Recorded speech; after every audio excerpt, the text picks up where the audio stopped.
Rocking star Yash ಅಭಿಮಾನಿಗಳಿಗೆ ಇವತ್ತು ಹಬ್ಬದ ಸಂಭ್ರಮ. ಒಂದು ತಮ್ಮ ನೆಚ್ಚಿನ ನಟನ ಹುಟ್ಟುಹಬ್ಬವಾದ್ರೆ ಇನ್ನೊಂದು ಬಹು ನಿರೀಕ್ಷಿತ ಟಾಕ್ಸಿಕ್ ಸಿನಿಮಾದ ಟೀಸರ್ ರಿಲೀಸ್ ಆಗಿದೆ.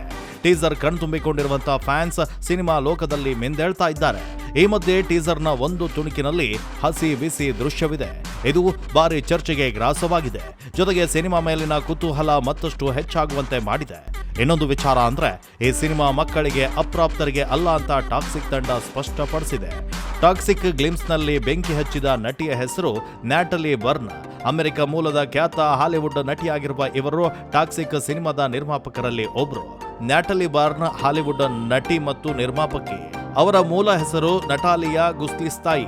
ಉಕ್ರೇನ್ನಲ್ಲಿ ಜನಿಸಿದ ಅವರು ಮಾಡೆಲಿಂಗ್ ಜಗತ್ತಿನಲ್ಲೂ ಗುರುತಿಸಿಕೊಂಡಿದ್ದಾರೆ.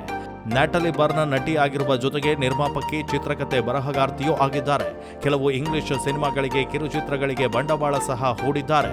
7 Heaven ಹೆಸರಿನ ಸಿನಿಮಾ ನಿರ್ಮಾಣ ಸಂಸ್ಥೆ ಹೊಂದಿರುವಂತಹ ನ್ಯಾಟಲಿ ಬರ್ನ್ ನಟರ ತರಬೇತಿ ಮತ್ತು studio Burn to Burn CEO ಸಹ ಆಗಿದ್ದಾರೆ. ಆಕ್ಟರ್ಸ್ ಸ್ಟುಡಿಯೋ ಮತ್ತು ಟೆಲಿವಿಷನ್ ಅಕಾಡೆಮಿಯ ಸದಸ್ಯೆಯೂ ಆಗಿದ್ದಾರೆ. ನ್ಯಾಟಲಿ ಬರ್ನ್ ಹಾಲಿವುಡ್ನ ದಿ ಎಕ್ಸ್ಟೆಂಡೇಬಲ್ಸ್ 3, ಮೆಕ್ಯಾನಿಕ್ ರಿಸರಕ್ಷನ್ ಸೇರಿ ಹಲವು ಸಿನಿಮಾಗಳಲ್ಲಿ ನಟನೆ ಮಾಡಿದ್ದಾರೆ. ಇನ್ನು ಟೀಸರ್ನಲ್ಲಿ ಇದೇ ಹೀರೋಯಿನ್ ಜೊತೆ ಯಶ್ ಹಸಿ ಬಿಸಿಯಾಗಿ ಕಾಣಿಸಿಕೊಂಡಿದ್ದಾರೆ. ಟೀಸರ್ ನೋಡಿದ್ರೆ ಟಾಕ್ಸಿಕ್ ಸಿನಿಮಾಗೆ ಎ ಪ್ರಮಾಣ ಪತ್ರ ಸಿಗುವ ಬಗ್ಗೆ ಚರ್ಚೆ ಆಗ್ತಾ ಇದೆ. ಕಳೆದ ವರ್ಷ ಯಶ್ ಹುಟ್ಟುಹಬ್ಬಕ್ಕೆ ಬಿಡುಗಡೆ ಆಗಿದ್ದ ಟೀಸರ್ನಲ್ಲಿಯೂ ಹಸಿ ಬಿಸಿ ದೃಶ್ಯಗಳಿದ್ವು. ವಿದೇಶಿ ಯುವತಿಯರು ಮಾದಕ ನೃತ್ಯವನ್ನ ಮಾಡ್ತಾ ಇರುವ ದೃಶ್ಯಗಳು ಮತ್ತು ಮಾದಕ ವಸ್ತುಗಳನ್ನ ಬಳಸ್ತಾ ಇರುವ ದೃಶ್ಯಗಳು ಒಳಗೊಂಡಿತ್ತು. ಒಟ್ಟಾರೆ ಯಶ್ ಸ್ವಾಗ್ ಮತ್ತು ಇಂಟೆನ್ಸ್ ಲುಕ್ ಮತ್ತು ಕೋಲ್ಡ್ ಬ್ಲೆಂಡೆಡ್ ವಿಲನ್ ಶೇಡ್ ಟೀಸರ್ನಲ್ಲಿ ಹೈಲೈಟ್ ಆಗಿದೆ. ಇದು ಡಾರ್ಕ್ ಮತ್ತು ಇಂಟೆನ್ಸ್ ಹಾಗೆ ಗ್ಯಾಂಗ್ಸ್ಟರ್ ಡ್ರಾಮಾದ ಟೋನ್ ಸೆಟ್ ಮಾಡ್ತಾ ಇದೆ. ಸಿನಿಮಾ ಇನ್ನು ಹೇಗೆ ಇರುತ್ತೆ ಅನ್ನೋ ನಿರೀಕ್ಷೆ ಪ್ರೇಕ್ಷಕರಲ್ಲಿ ಮತ್ತಷ್ಟು ಹೆಚ್ಚಾಗಿದೆ.